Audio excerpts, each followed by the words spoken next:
함께 인사해 보실까요? 명절에도 승리합시다. 예. 명절에는 별일 아닌 걸로 마음이 많이 상하니까요. 상하지 마시고 즐거운 명절 되시면 좋겠습니다. 지난 2021년에 흥행했던 오징어 게임이라는 프로그램이 있습니다. 혹시 보신 분? 이러면 이야기를 여러분들이 땅에 오징어 모양 그려놓고 그 게임이긴 한데, 여튼 그 게임을 기반으로 예, 드라마가 제작이 됐었는데, 그 넷플릭스라고 하는 OTT 그 프로그램에서 93개국 서비스를 이렇게 하고 있거든요. 근데 그 93개국에서 그 나라에 동시에 1위를 달성한 드라마가 이 오징어 게임이라는 드라마입니다. 유일하죠. 시즌 1은 2억 6,520만 뷰를 달성했고 그 기록이 아직도 깨지지 않았어요. 그리고 46일 연속 1위를 달성했습니다. 역시 그 기록 깨지지 않았고요. 이렇게 흥행에 성공한 오징어 게임 시즌 두 번째 이야기가 작년 12월 26일에 공개가 됐었는데, 공개 3주 만에 1억 5,250만 뷰를 시청하여서 역대 시청자 3위에 등극하게 되었습니다. 근데 아쉽게도 시즌 1보다는 흥행하지 못해서 29일 만에 세계 랭킹 1위에서 밀려나게 되었는데, 그래도 1억이 넘는 사람들이 봤다라는 것 자체만으로도 굉장한 일이죠. 보통 시즌 1이 흥행하고 시즌 2가 진행될 때에는 사실 전작을 넘어서는 후속작은 별로 없거든요. 여튼 좀 안타깝긴 한데 그래도 재밌답니다. 이 오징어 게임의 줄거리를 간략하게 이야기하면 이렇습니다. 생활고에 찌든 사람들, 빚이 너무나도 많아서 가난해지고 더 살 수 없는 그 꽉 막혀버린 삶을 살아가는 사람들에게 게임에 참여할 것을 권합니다. 그래서 이 게임에 참가하면 상금이 무려 456억 456억보다 많이 갖고 계신가 봐요. 전혀 안 놀라시는데 1억도 와 어떻게 만져보지도 못한 건 여튼 그래요. 그래서 이 게임에 참여하는데 이 456억이라는 상금은 근데 안타깝게도 한 명이 죽을 때마다 1억씩 이렇게 쌓이는 겁니다. 그러니까 456명이 게임에 동참을 해서 마지막 이 최후의 1인이 되면 456억을 갖는 거죠. 시즌 1에서 최후의 1인으로 남아서 승리해서 456억을 받은 사람이 있습니다. 그 사람은 상금을 가지고 떵떵거리면서 살아도 일평생 써도 456억 못 쓸걸요? 후손한테 물려줘도 후손도 아마 못 쓸 겁니다. 물론 탕진하면 쓰겠지만 제대로 된 일상을 살면 아마 못 쓸 거예요. 근데 이 사람은 쓰지 않았어요. 왜냐하면 사람들이 죽어나가는 그 모습을 보고 그 사람들의 목숨값이라고 생각을 했거든요. 그래서 쓰지 않고 이 게임을 여는 사람들, 개최하는 사람들을 찾기 시작했습니다. 이 게임은 매년 한 번씩 열렸고요. 이 사람이 3년 동안 그 게임 주최자들을 찾다가 찾게 되거든요. 그래서 그 게임을 참여하겠다라고 이야기를 하고 두 번째 그 시즌 두 번째가 시작이 됩니다. 이 오징어 게임에서 끝까지 살아남을 수 있는 방법이 있는데 그거는 줄을 잘 서는 겁니다. 어딜 가면 늘 저 군대 가니까 그런 이야기 하더라고요. 이쪽 줄에 설 거야, 저쪽 줄에 설 거야. 줄을 선다고 뭐 잘해주는 것도 아닌데 여튼 줄을 잘 서야 되는데 이 줄을 잘 서는 게 뭐냐면 게임을 잘 이해하고 혹은 해본 사람들과 뭉치면 살아남을 수 있는 확률이 커진다는 거죠. 근데 게임이 생각보다 쉬운 게임들입니다. 참가자를 모집할 때는 딱지치기 아시죠? 이렇게 종이 2장으로 네모로 접어서 이렇게 쳐서 넘기는 딱지치기. 그 다음에 무궁화 꽃이 피었습니다. 왜 안 해보신 것처럼 꽃이 피었습니다? 이거 다 해보셨잖아요. 그 다음에 줄다리기, 뭐 달고나 게임, 이게 뭐 징검다리 건너기, 그리고 마지막에는 오징어 게임인데 저는 오징어 게임을 처음 봤어요. 해보지도 않았고 저게 뭘까 했는데 어른들은 알고 계시더라고요. 여튼 이 개인전을 제외하고 단체전을 할 때는 누가 리더가 되냐가 관건이었거든요. 리더로 이끌어주는 사람이 야 나만 살면 돼, 다른 사람 다 죽어나가도 잘 죽었다, 상금이 쌓이니까 나만 살면 돼라는 사람이 사람들을 이렇게 선동해서 가면 그 게임들은 진짜 많은 사람이 죽고요. 아니야 그래도 생명은 소중해, 같이 살아서 상금은 좀 적더라도 함께하면 좋겠다라고 생각하는 사람이 리더가 되면 많이 살더라고요. 그러나 안타깝게도 그 사람들의 목적은 상금입니다. 생활고가 힘들어서 들어온 사람들이기에 생명보다는 돈을 더 요구를 했거든요. 그래서 남의 불행을 좋게 생각하고 남의 죽음을 기뻐하고 저거밖에 죽지 않았냐고, 남이 죽기를 위해서 술수를 쓰는 모습을 보이거든요. 근데 그런 다수의 모습 중에서도 주인공은 돈이 필요해서 들어오긴 했지만 비도덕적인 사람의 약점을 가지고 게임을 벌인 자들을 찾아내서 벌하고 싶은 마음을 갖게 됩니다. 그래서 두 번째 오징어 게임에 참여를 하고요. 리더가 누구냐에 따라서 그 리더가 무엇을 중심으로 생각하느냐에 따라서 누군가는 살고 누군가는 죽고 그런 내용이 오징어 게임입니다. 많이들 안 보셨잖아요. 볼 필요는 없습니다. 다소 잔인한 그 모습들이 많이 있거든요. 그래서 잔인한 모습이 많이 있는데 저는 보고 다 보지는 않는데 중간중간 보고 그 장점이라고 하면 사람의 여러 가지 면을 볼 수 있어서 참 좋았거든요. 그래서 그래 그래서 저는 잘 봤는데, 제가 오징어 게임 홍보대사는 아니잖아요. 그래서 그분들 넷플릭스에서 저한테 이렇게 돈을 줄 것도 아닌데 왜 이렇게 홍보하는 것 같냐? 이 오징어 게임에서 중요하게 생각되어지는 부분이 오늘 말씀과 굉장히 비슷하기 때문에 그렇습니다. 오늘 함께 보시는 말씀에서는 오직 이것만으로 사는 사람이 나오는데 그의 이름은 모세거든요. 모세는 기구한 운명을 가지고 태어났죠. 이스라엘이 애굽의 속국에 있을 때 당시에 히브리인 남자아이가 태어나면 다 죽이라라고 이야기를 했습니다. 그런데 다 죽임을 당하는 그 상황 속에서 미리암 그 지혜로운 엄마 때문에 갈대 상자에 쌓여서 둥둥 떠다니면서 애굽 그 왕의 딸의 손에서 건져냄을 받아서 살아갈 수 있었습니다. 그래서 애굽 왕국에서 쭉 살아가고요. 그럼에도 불구하고 본인 출신이 히브리인이잖아요. 광야에서 히브리인이 당하는 모습을 보고 도와주다가 죽이는 살인은 저질러서 광야로 도망하게 되고요. 그 광야 가운데서 하나님을 만나죠. 그 후로 이스라엘 백성들을 구하라라는 하나님의 말씀에 순종해서 그들을 애굽에서 인도하여 낸 사람이 바로 위대한 인물인 모세입니다. 근데 모세는 하나님께서 미리 예비한 인물이긴 해요. 그런데 출중한 모습이 없거든요. 하나님께서 준비해 놓으신 사람이라면 우리가 생각하는 일반적인 생각으로는 굉장히 출중한 사람, 리더자의 모습이 있는 사람, 자격이 있는 사람을 생각을 할 텐데 모세는 그 리더자의 모습이 출중한 사람은 아니었습니다. 그것은 세 가지의 모습으로 알 수 있죠. 먼저 모세는 의심이 굉장히 많은 사람이었어요.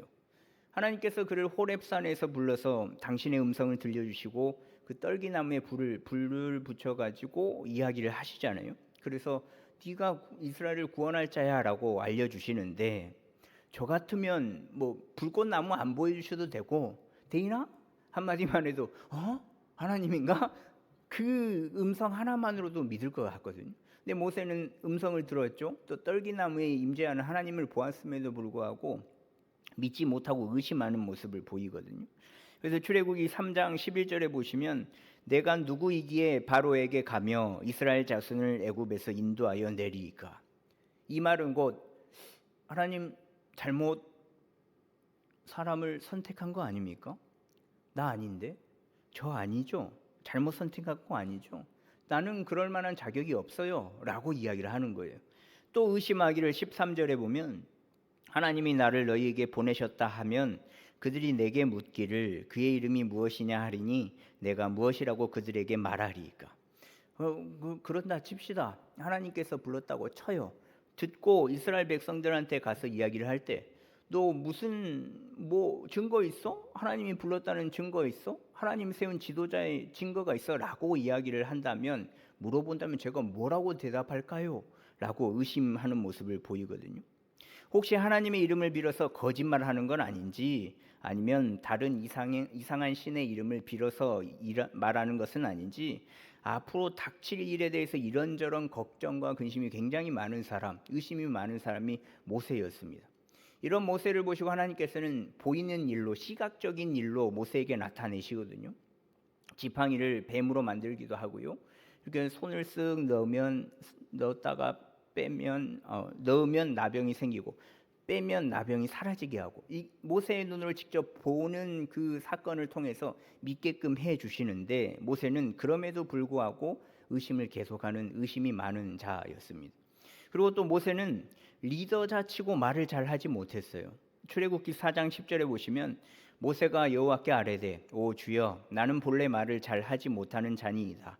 주께서 주의 종에게 명령하신 후에도 역시 그러하니 나는 입이 뻣뻣하고 혀가 둔한 자니이다 라고 이야기를 하는데, 리더자에게 말하는 것, 화법은 많이 중요하다라고 생각을 합니다. 왜냐하면 말 한마디로 함께 나아가는 그 리더자에게 속해져 있는 공동체원들이 좌지우지 될 수 있거든요. 그러니까 출애굽한 사람들이 뭐 50만, 60만, 장정만 그렇게라고 말을 하는데 다 합하면 100만이 넘는 수많은 사람들을 리더자가 말을 잘못해서 거기서 죽음을 당할 수 있잖아요. 모세는 본인이 말을 잘 못하니까 혹 실수하면 이스라엘을 잘 끌어나가지 못할까 봐 굉장히 걱정스러웠습니다. 말 한마디 잘못하면 리더자의 자리는 물론이요, 생명도, 자신의 생명까지도 부지할 수 없기 때문에 모세는 저 못하겠어요, 저는 말 못하는 사람이지 않겠습니까? 라고 이야기를 하죠. 그러나 하나님께서는 그런 입술도 주장하여 주셔서 할 말을 가르쳐 주셨고, 더 나아가서 또 가시적인 걸 좋아하니까 말 잘하는 모세의 형인 아론을 붙여주어서 그 리더자의 길로 들어가게끔 이끌도록 도와주셨습니다. 그리고 마지막으로 모세가 화가 많은 자였거든요. 이 화를 내는 것은 사실 리더자에게는 단점이라고 봅니다. 화로 인해서 모든 게 무산될 수 있거든요. 제가 그래요. 제가 화가 많은 사람인데 아무튼 화를 안 내는 25년이 되었으면 참 좋겠는데, 이 민수기 20장 1절에서 3절 말씀을 보면 13절 말씀을 보면 무리바 사건이 기록되어 있거든요.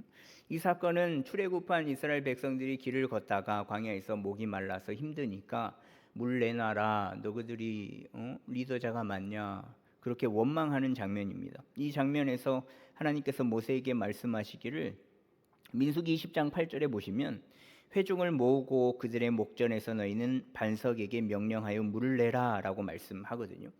정확하게 나와 있죠. 반석에게, 그러니까 돌에게 명령하여서 물을 내라 라고 하나님께서 말씀하시는데, 들었죠. 듣고 아마 그렇게 할 거야 라고 생각을 했을 겁니다. 그래, 반석에 가서 명령해야지, 반석에 가서 명령해야지, 반석에 가서 명령해야지, 뭐 이렇게 생각하고 있다가 계속되는 원망과 그 백성들의 짜증 섞인 말을 듣다 보니까 화가 나죠. 성인 군자도 아니고 더구나 화가 많은 사람인데, 저 같아도 화를 냈을 텐데. 그래서 10절에서 11절 말씀에 보면 밑에 쭉 보시면 그의 지팡이로 반석을 2번 치니 물이 많이 솟아나므로 회중과 그들의 짐승이 마시니라. 분명 하나님께서는 명령해서 반석에서 물이 날 거다라고 말씀해 주셨거든요. 근데 모세가 그 원망과 짜증 섞인 말들을 듣다 보니까 화가 나니까 그냥 그 명령을 잊은 거죠. 그리고 냅다 반석을 쳐가지고 물이 나는 사건입니다. 그래서 여호와와 다투었다라고 해서 무리바 물이라고 불리게 되었고요. 모세는 이리 뜯어보고 저리 뜯어봐도 리더자가 되지 않아야 할 모습이 더 많은 사람이거든요. 의심이 많고요, 말을 잘 하지 못하고요, 화가 굉장히 많고요. 이런 단점들을 가지고 있음에도 불구하고 모세는 하나님께서 미리 준비하신 리더자가 분명했고 지도자가 분명했고 또 그에 맞는 지도자와 리더자의 모습으로 이스라엘 백성들을 잘 이끌었습니다. 단점이 극명한데, 정확하게 보이는데, 장점보다는 단점이 훨씬 더 많은 사람인데 어떻게 그 이스라엘 백성들을 끌고 나아갔을까? 어떻게 그 이스라엘 백성들을 다독거리면서 약속의 땅 앞에까지 갈 수 있었을까? 그 이유가 뭐냐면은 모세 이 남자가 살았던 법이 있었기 때문입니다. 그게 뭐냐면 오늘 말씀이거든요. 이 말씀을 같이 한번 한 목소리를 읽어볼게요. 시작.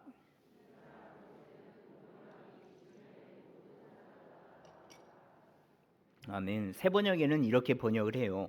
모세로 말하자면 땅 위에 사는 모든 사람 가운데서 가장 겸손한 사람이다 라고 번역을 하거든요. 리더자로서 자질이 부족하고 장점보다는 단점이 훨씬 많은 모세이지만 모세는 온유함으로 승부를 봤습니다.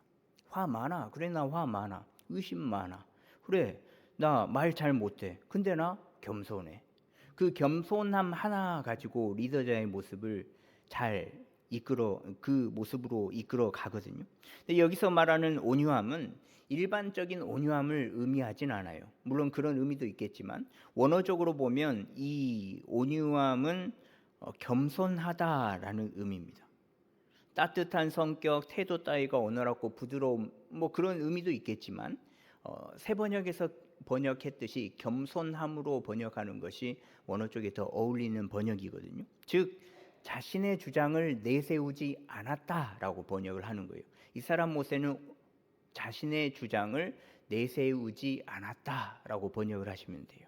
분명히 충분히 변명을 하고 핑계를 댈 수 있었지만 자신의 주장을 내세우지 않고 겸손함으로 일했던 사람이 모세입니다. 모세는 의심이 많고 말도 잘 못하고 화도 굉장히 많은 리더자로서 이 자질이 부족하지만 겸손한 하나만큼은 땅 위의 모든 사람보다 지구의 모든 그 어떤 사람보다 더하였다, 최고였다라는 거죠. 그런 겸손함이 있었기 때문에 하나님께서 사용하시는 리더자가 될 수 있었습니다. 단점이 많았지만 겸손하기 때문에 하나님을 더 의지할 수 있었고 자신의 주장보다는 하나님의 명령과 말씀을 더 의지하면서 사람들을 이끌어 나가고 하나님을 더 따를 수 있었다라는 거죠. 사람들의 눈으로 보면 어딘가 부족하고 모자라게 보일지 몰라도 하나님의 눈은 다를 겁니다. 다릅니다. 하나님께서는 뛰어난 재능을 가진 인재를 원하시는 것도 아니요 많은 이들을 쥐락펴락할 수 있는 화술을 가진 이를 원하시는 것도 아닙니다. 오직 겸손함으로 당신의 음성에 귀를 기울이고 당신의 명령에 순종할 줄 아는 그런 사람을 리더자로 세우시고 원하시거든요. 하나님께서는 이런 사람들을 원하세요. 그리고 이런 사람들을 교회의 리더자로 세우기를 원하세요. 이런 사람을 원하시는데 우리의 모습은 어떨까요? 사람들에게 인정받고자 하는 모습에서 노력하고 있지는 않을까요? 리더자로 인정받기 위해서 부단히 노력하며 뭐든지 최선을 다하며 나아가는 모습들이 있지는 않을까요? 무엇인가 드러나는 일을 통하여서 자신의 능력과 힘을 과시하고 있지는 않을까요? 사람이면 그런 마음이 들 때가 있습니다. 누군가가 아이고 잘한다 잘한다 잘한다 그러면 못하는데 잘하는 것 같거든요. 진짜요. 아무것도 못해요. 근데 옆에서 잘한대요. 아, 나 좀 잘하나? 아, 이게 내 능력인가? 라고 착각에 빠질 때가 굉장히 많아져. 이게 사람이라서 그런 겁니다. 그러나 하나님은 이런 자들보다는 자신을 과시하기보다는 하나님께서 원하시는 모세 같은 자가 되기를 원하시거든요. 하나님께서는 뛰어난 인재를 원하시는 게 아니라 당신의 그 명령에 순종하고 즉각 반응할 줄 아는 겸손함으로 무장되어서 하나님의 명령에 따라 순종하는 자를 원하십니다. 그렇기 때문에 우리도 모세와 같은 자가 되어야만 하거든요. 내세울 것이 많든 내세울 것이 없는 사람이 되라는 게 아니에요. 야, 나 이만큼 막 자랑하고 싶고 능력이 많은 사람인데 겸손하라네? 그러면 이거 다 없애야 되나? 라고 하는 게 아니고 내세울 것이 이렇게 많든 요만큼 좀 적든 간에 겸손함으로 인해서 하나님께 집중하고 하나님을 의지할 수밖에 없고 하나님의 음성에 귀 기울일 수밖에 없는 모세와 같은 모습을 띠자라는 겁니다. 굳이 능력이 이만큼 많은데 버리고 이렇게 시작하는 거는 손해보는 것 같잖아요. 그런 겸손함으로 하나님께 인정받는 우리가 되었으면 좋겠습니다. 그리고 모세와 같은 겸손함을 가진다면 분명 사람들에게는 더욱 존경받는 사람이 될 수밖에 없거든요. 예수님께서 그러하셨듯 모든 것을 겸손함으로 행한다면 우리의 삶의 모습을 통해서 다른 이들도 예수님을 만날 수 있으니까 우리의 그 겸손한 모습으로 반드시 살아내는 저와 여러분들이 되었으면 좋겠습니다. 우리가 살아내기만 하면요, 뭐 늘 겸손함으로 살아내면 좋겠지만 사람이니까 종종 잘하는 것 같은 마음이 들잖아요. 그러니까 단 한 번의 삶이라도 그렇게 살아내면 나 그리고 우리 그리고 타인까지도 이 은혜를 동일하게 누릴 수 있으니까 반드시 오늘 말씀을 기억하시고 늘 하나님의 음성에 즉각 반응하며 나의 자랑과 능력보다는 하나님을 더욱 의지하는 온유함으로 겸손함으로 무장하는 저와 여러분들이 되었으면 좋겠습니다. 올해 제가 중고등부를 맡게 되었어요. 중등부와 고등부와 따로 부서가 있다가 중고등부로 통합이 되었는데 이 이야기는 제 얼굴에 침을 뱉는 말이 될 수도 있는데 저는 중고등부를 지금까지 사역을 하면서 18년 정도, 17년, 18년 정도 했는데 중고등부를 딱 2년밖에 해보지 않았습니다. 그것도 10수년 전에요. 교회 학교 중에서 유치, 유아, 저학년부, 고학년부, 중고등부, 지금 청년회는 자치회니까 청년회까지 포함해서 어느 부서가 저랑 잘 맞냐고 물으신다면 실제로 물어보시는 분들도 있고 그렇게 물어보시면 저는 맞는 게 없어요라고 말씀을 드립니다. 없어요. 아무리 생각해봐도 맞는 데가 절대 없어요. 아무것도 없어요. 없더라고요. 왜 하냐? 해야죠. 해야 되니까 하는데. 그래도 그 부담감이 조금 적은 부서를 선택해 보라라고 이야기하면 초등학생입니다. 초등학생들은 이거 거짓말 아니에요. 진짜 거짓말 아니에요. 초등학생들은 제가 딱 이렇게 설교하려고 딱 나가잖아요. 너무 웃으면서 자빠져요. 너무 좋아서 진짜로요. 여기 저학년부 맡으신 분이 안 계시는데 증인들이 없는데 제가 왜 애들이 좋아하냐면 특이해서 좋아해요. 일단 목소리가 특이하잖아요. 그리고 제가 웃으면 뻐드렁니 2개가 있어요. 와! 드라큘라다! 이렇게 좋아하기도 하고 그리고 또 약간 설교를 할 때 지금은 굉장히 자중하면서 설교를 하는데 저학년부 초등학생들은 굉장히 오버스럽게 합니다. 그 잠깐 설교하면 목이 나갈 정도로. 그래서 잘 안 풀린다. 그래도 안 풀리면 어른들도 웃으시잖아요. 방귀.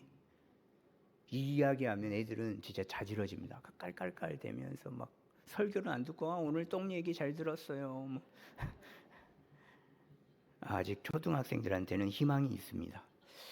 작은 것 하나에도 소통을 잘해 주니까요. 근데 반대로 제일 맞지 않는 부서가 중고등부예요. 이 친구들이 미안한 말인데 산송장 같습니다. 저 혼자 허공에다 대고 이야기를 하는 것 같아요. 저는 눈을 본다고 이렇게 보고 있는데 애들은 이렇게 봅니다. 아니면 이렇게 자거나 딴 데를 보거나 그렇더라고요. 그래서 매주 설교를 위해서 앞에 나가고 막 식은땀이 이렇게 나고 막 끝나고 나면 이렇게 러닝이 다 젖어 있어 이런 데가 쉽지 않더라고요. 근데 여튼 이런 상황에서 중고등부를 맡게 되었는데 조언을 구하다가 이런 조언을 들었어요. 오히려 경험이 적으면 더 좋은 것 아니겠냐. 경험이 없으면 본인의 경험으로 경험을 의지하고 경험이 많으면 본인의 경험을 의지하고 본인이 경험했던 것으로 끌고 가려고 할 텐데 본인의 경험이 없으니까 적으니까 오히려 더 하나님을 의지하지 않겠냐라는 조언을 들었습니다. 두고 보니까 그럴 수도 있겠다. 경험이 많은 부서는 뭔가 계획을 하고 끌어다가 독단적으로 행동할 수 있고요. 시작을 해보기 전에도 그거 내가 해봤더니 안 돼. 요새 애들 모르시네. 그거 안 돼. 안 돼요. 그렇게 운운하면서 잘못된 곳으로 끌어갈 수도 있겠더라고요. 또 지레 포기해버릴 수도 있겠더라고요. 많은 경험이 득이 돼야 되는데 독이 될 수도 있겠다라는 생각이 들었습니다. 그리고 가장 중요한 거, 기도하지 않는 모습을 보일 수도 있겠다라는 생각을 했어요. 내가 자신감이 충만한데 내가 초등학생들만 10몇 년 해봤는데 라고 생각을 하면 기도를 안 하지 않을까요? 그러면 안 되지만 우리가 보통 기도할 때는 부족하고 연약하고 힘이 들고 시험에 빠지고 내가 뭔가 할 수 없을 때 기도를 더 하잖아요. 물론 그 반대 상황에도 기도를 하는데 보통 99%는 힘들고 어려울 때 기도를 더 많이 합니다.